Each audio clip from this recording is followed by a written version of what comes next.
106.5.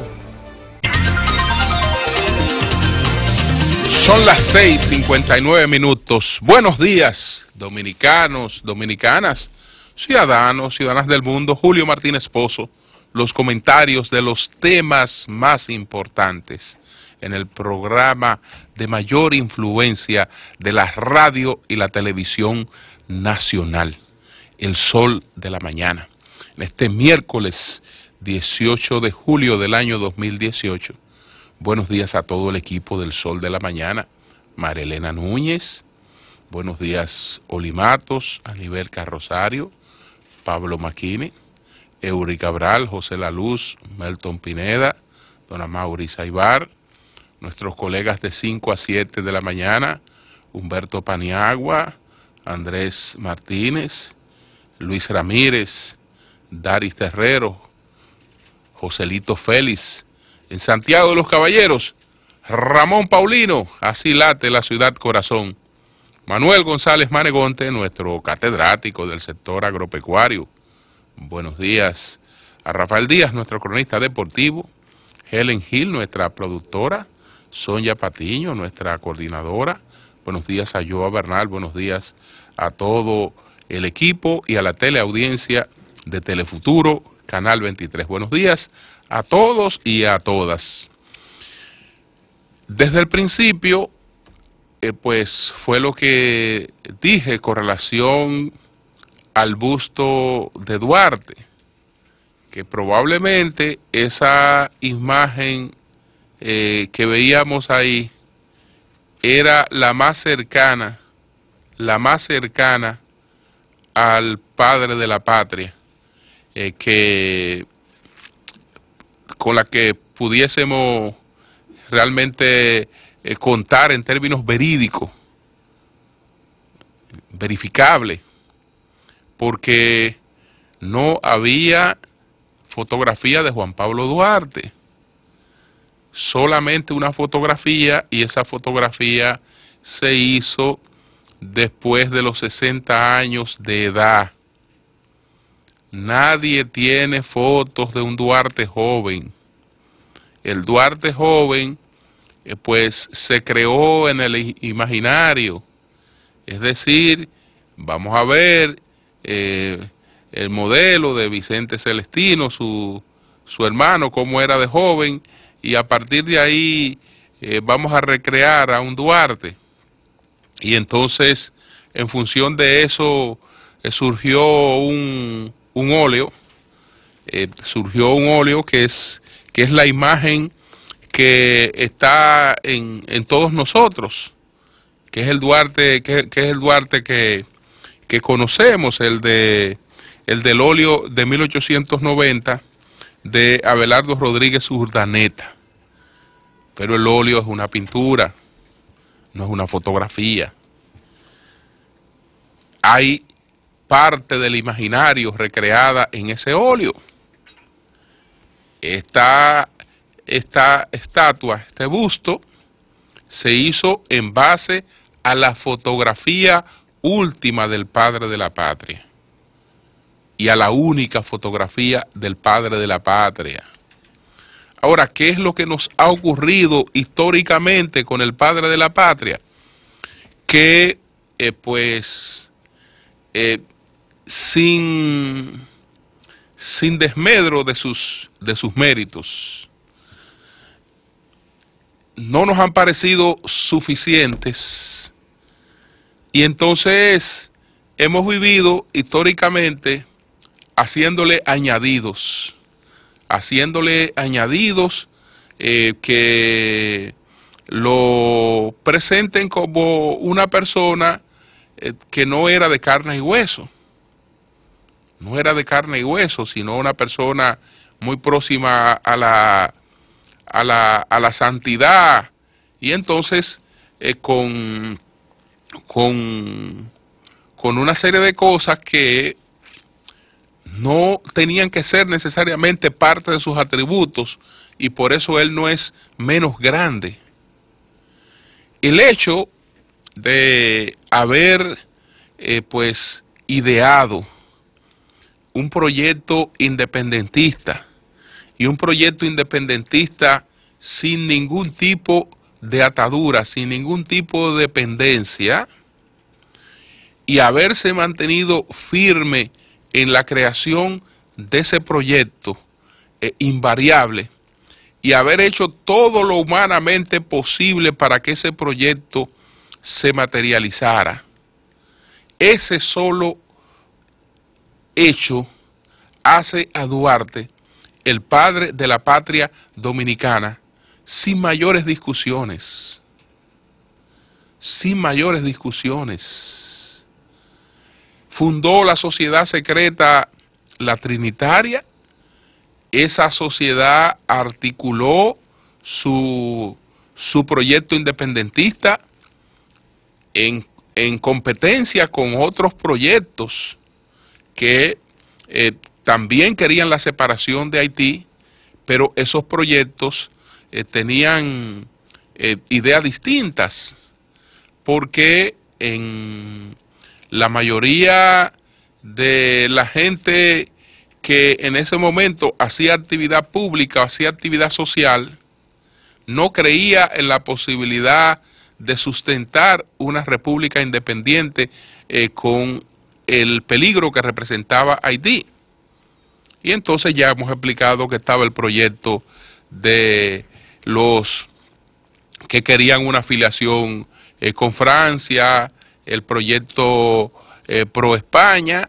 El proyecto de Duarte es el proyecto de los llamados colombianos, porque la aspiración era semejante a la de Núñez de Cáceres. Era semejante a la de Núñez de Cáceres en crear un país, y que este país fuera un país confederado con la Gran Colombia dentro de su independencia. Entonces ya sabemos que en ambos casos los vínculos de Bolívar, de Miranda con Haití, impidieron el apoyo a la proclama de Núñez de Cáceres, pero también terminaron siendo fatales para el proyecto duartiano, porque Juan Pablo Duarte, cuando sale al exilio, que se va a Venezuela, sigue conspirando para producir la separación, y entonces ya su compromiso es de aporte materiales, de aporte de armas, de aporte de dinero para poder llevar a cabo el proyecto. Entonces tiene pactado un compromiso con el gobierno venezolano de entonces, que le va a apoyar, y lo entretienen planteándole que lo van a apoyar, y lo van a apoyar, y lo van a apoyar. A la hora de la hora, cero apoyo de Venezuela a Duarte. Y entonces es cuando, impotente, no tiene otra cosa que hacer que decir, bueno, yo no puedo dejar a esta gente esperando, si han estado contando conmigo y con una ayuda que yo he asegurado que va a estar presente. Entonces, al no contar con esa ayuda, ahí es que escribe en un estado prácticamente de desesperación la carta a su familia, pidiéndoles vender los bienes que él, después de materializada la independencia, se compromete a ponerse al frente de los negocios para él recuperar el patrimonio de la familia. Y entonces ahí pone lo único que tiene, que es el patrimonio de su familia, en un gesto que hoy lo vemos bonito, hoy lo ponderamos, pero hay que ver si ese gesto en esa época, cómo se evaluaría, porque estamos hablando que era la única persona de su familia con posibilidad de echar esa familia hacia adelante, porque lamentablemente él tenía otros hermanos, pero no estaban en condiciones mentales incluso para poder hacerse cargo de la familia. Él era el único. Y la familia tuvo que salir de lo único que tenía de su patrimonio para quedarse totalmente en el desamparo, sin la figura que pudiera pues auxiliarle. Entonces, ustedes se imaginan todo lo que eso en ese momento desataría y provocaría.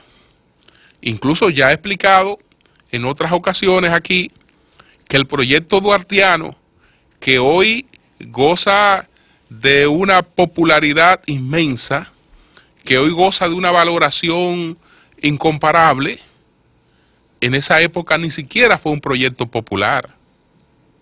No fue un proyecto popular.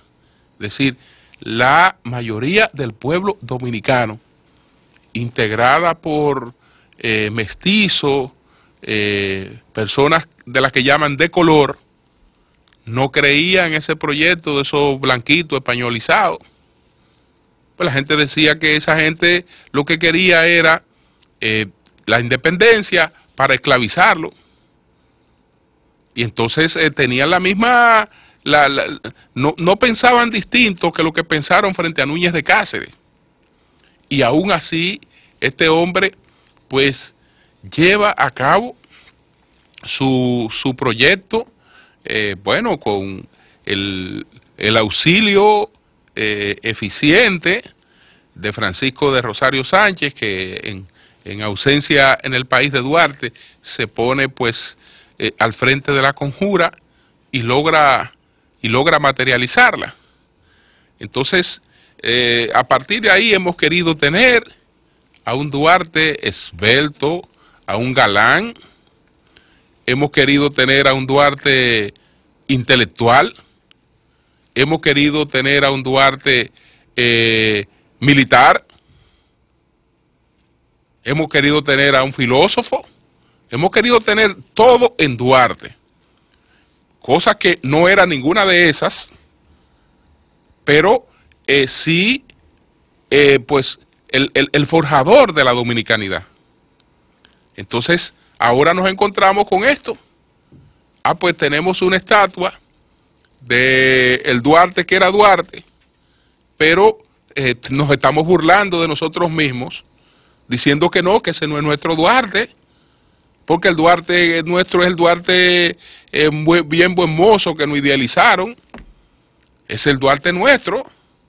No, ese señor que está ahí, ese no es Duarte, porque la gente no se pone vieja.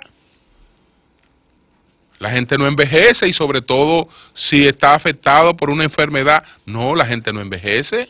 Él no envejecía porque él no era un hombre de carne y hueso. No, ese no es Duarte. Ese no es Duarte. Búsquenme a mi Duarte, el Duarte que ustedes me han dibujado siempre. No me pongan ese. Y estamos ante esta lamentable situación. Ayer el Ministerio de Defensa explicó, bueno, señores, pero esto se ha hecho en consulta.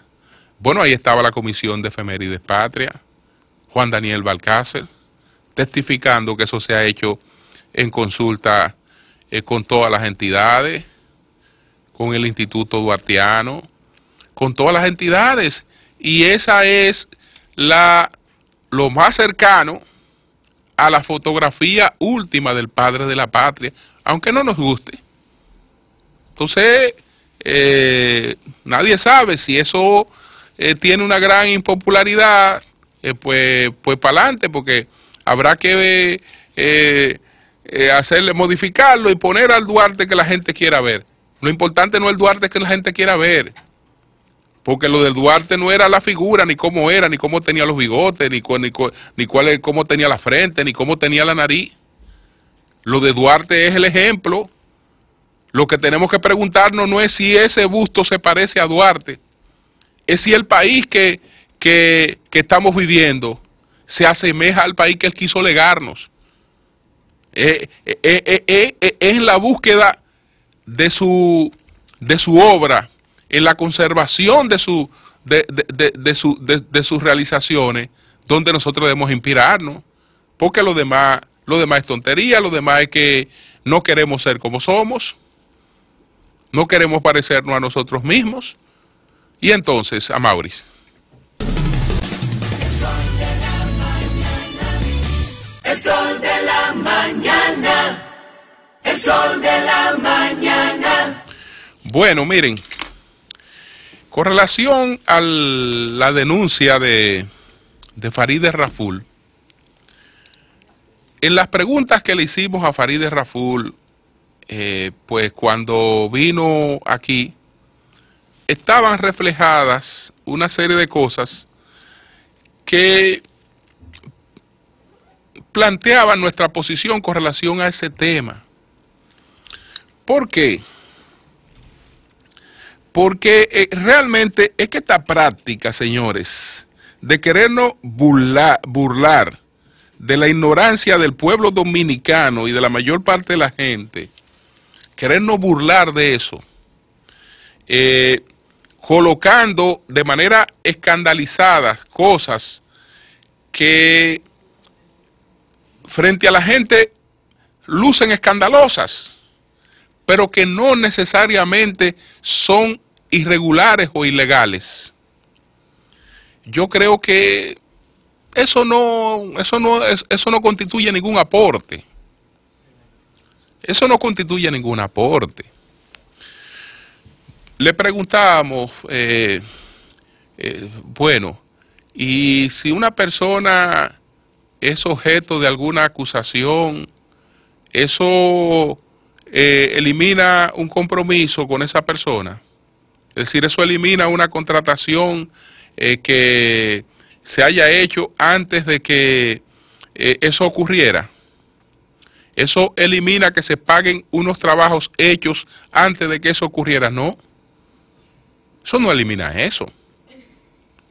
Eso no elimina eso. Pero lo lamentable es que en esto, además de exponer cosas que de por sí, planteadas frente a la gente, pudieran crear cierta reacción, se le agregó demasiado a eso. A eso se le agregó demasiado. Demasiado se le agregó. ¿Por qué? Porque el error fundamental estuvo en que Farideh le pide a la Contraloría de la República o el equipo que la asesora en esto, le piden a la Contraloría de la República los contratos que estén a nombre de las empresas de las que participaban o de las que son socios o dueños, Joao Santana y Mónica Maura. Perfecto. Le emiten copias de esos contratos que ella ha solicitado de manera formal en función de lo que establece la ley de libre acceso a la información, y le dan la copia de esos contratos. Pero hay un detalle que ella obvia, que vamos a decir, bueno, yo no puedo decir que por ignorancia. No puedo decir que por ignorancia. El detalle que ella obvia es al mismo tiempo pedir una certificación del estatus de esos contratos. Eso ya no lo hizo. Al no hacerlo, cometió el error que cometió, porque ¿de dónde salen los 1.200, los 1.400 millones de lo que ella habla? A los 1.400 millones de lo que ella habla salen realmente de la suma de los contratos a nombre de esas empresas. Entonces mucha gente puede estar diciendo, pero tú le estás dando la razón a Farideh, porque ella denunció que habían contratos por esa suma a esa persona, y tú estás diciendo que sí, que esos eran los contratos. Sí, eso es verdad, pero ella no denunció que habían contratos por 1.400 millones de pesos a Joao. Ella dijo que a ese señor se le había pagado eso. Incluso a ese señor no, a ese delincuente. Porque ella, por él estar implicado en el expediente Odebrecht, lo llama delincuente. tanto a él como a su esposa. Entonces ella lo llama, los llama a esos delincuentes. Así fue que por lo menos ya le llamó aquí en El Sol de la Mañana. A esos dos delincuentes. El Estado le pagó eso. Ah, bueno, porque ella no pidió el estatus de esos contratos. Si pide el estatus de esos contratos, entonces se da cuenta qué pasó con esos contratos. Incluso aquí todos los medios de comunicación son testigos de lo que pasó con esos contratos, porque con esos contratos pasó lo mismo que pasó con todos los medios de comunicación en la República Dominicana. ¿Qué pasó cuando el presidente oficializó su candidatura y entró en campaña? ¿Qué pasó en la República Dominicana? Que el gobierno retiró toda la publicidad de los medios de comunicación.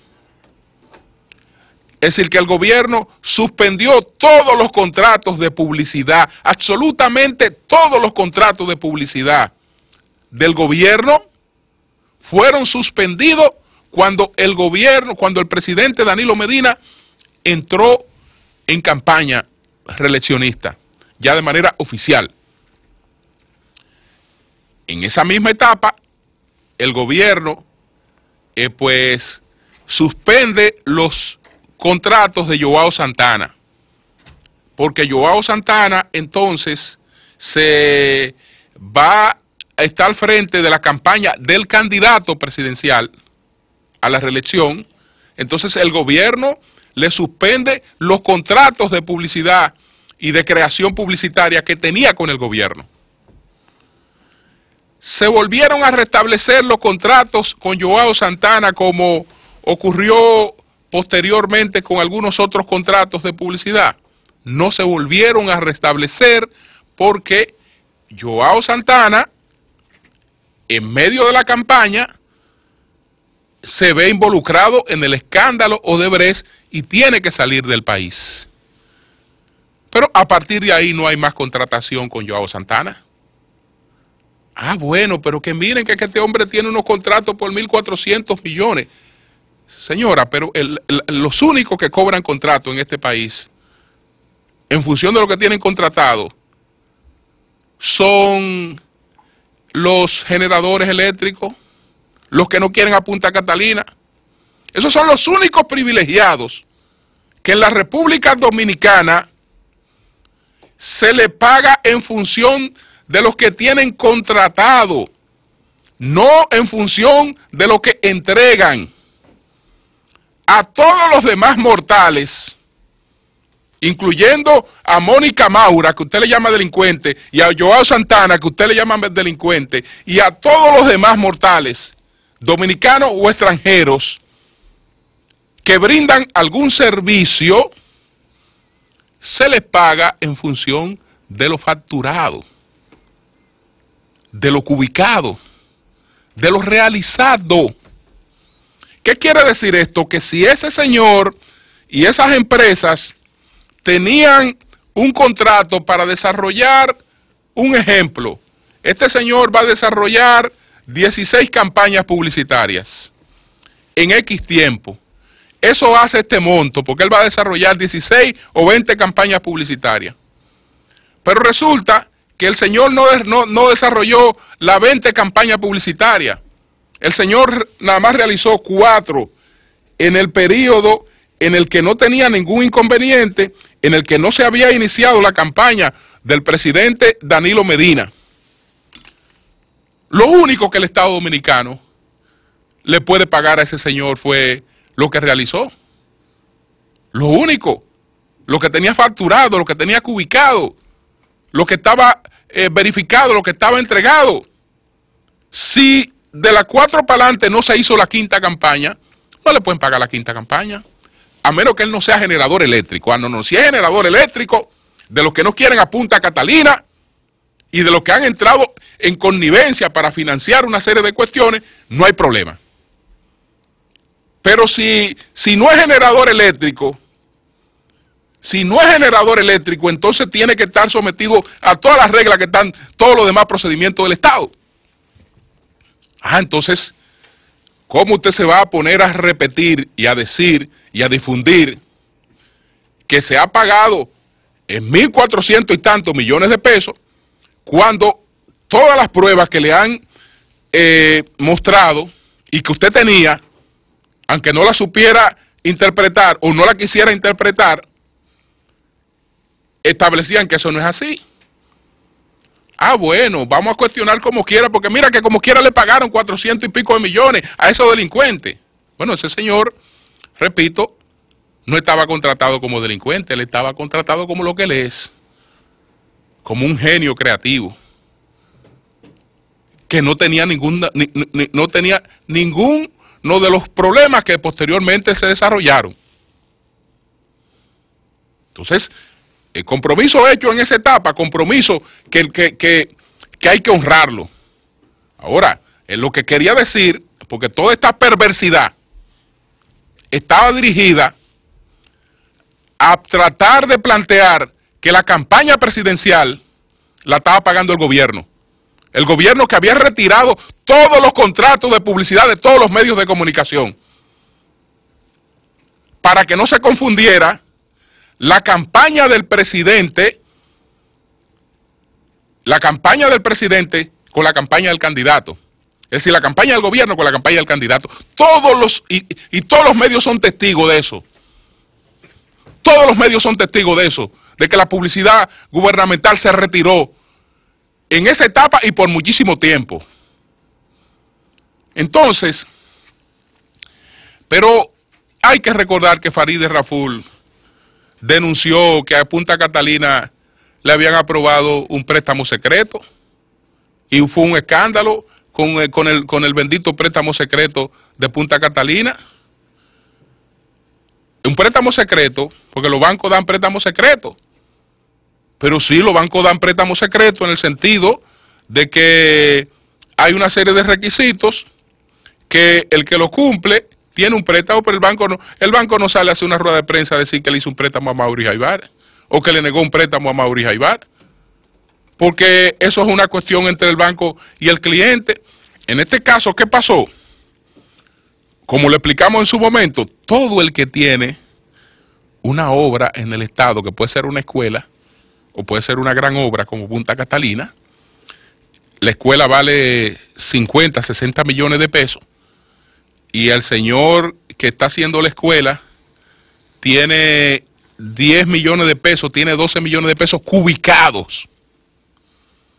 Si él tiene 12 millones de pesos cubicados, y están todas las certificaciones de la cubicación, no es que la escuela vale 60 y a él le prestan 60. No, ¿cuánto él tiene cubicado? Él tiene cubicado 12 millones. Probablemente por tener cubicado 12 millones, ese señor calificaría para que le presten 4 millones de pesos, que le den una línea de 4 millones de pesos. Pero eso está disponible para todo el que llene ese requisito. No importa que sea un contratista grande, mediano, etcétera. Y es un negociazo del banco. ¿Por qué? Porque el mismo banco es que recibe los pagos que el gobierno le hace a esos contratistas, lo hace a través de la cuenta que ellos tienen en ese banco. Entonces el banco ahí mismo se descuenta su capital, sus intereses, un negocio redondo. Bueno, eso fue lo que ocurrió en ese caso. Pero eso ocurre con miles de contratistas. Y eso no es secreto. Pero yo no sabía que ellos tenían que salir. Mire, le estamos haciendo un préstamo. No, que ellos no fueron transparentes, que esto no se lo informaron a nadie. Y coño, ¿y cuándo un banco sale a informar de las operaciones que ha realizado con una persona? O física o jurídica. ¿Cuándo sale a informar de eso?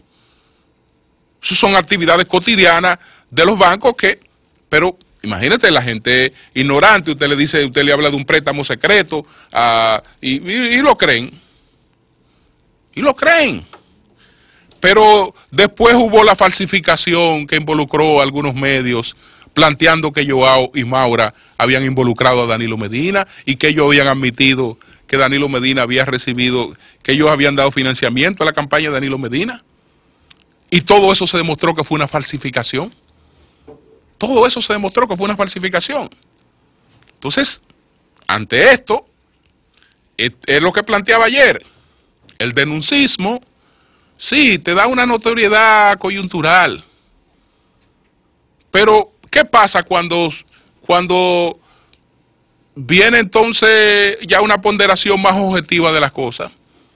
Que tú te quedas con la cara larga. Puedes seguir haciendo el ridículo, diciendo, sí, pero ridículo. Porque ¿cómo tú afirmas que a esa persona se le pagaron 1.400 millones de pesos cuando no tienes manera de probar eso y te demuestran que por lo menos en 1.000 millones estás mintiendo? Y lo otro, bueno, tú puedes decir, yo no le pago a él después, si yo no le pago. Bueno, ya eso tú puedes decir eso, pero la ley no dice eso. La ley no dice eso. Entonces, bueno, son experiencias que yo sé que sirven de poco, porque el que ha decidido tomar su camino, que lo lleve hacia adelante, pero ese camino no ha conducido a nadie. Usted puede tomar con los dedos de una mano ¿quién ha hecho ese tipo de cosas en la República Dominicana? ¿Y cómo ha parado? ¿Qué legisladores se han caracterizado por ese tipo de comportamiento? ¿Dónde han llegado? A ninguna parte. Pero no es porque la sociedad no los aprecie, es porque después no te lo toma en serio. Cambio y fuera.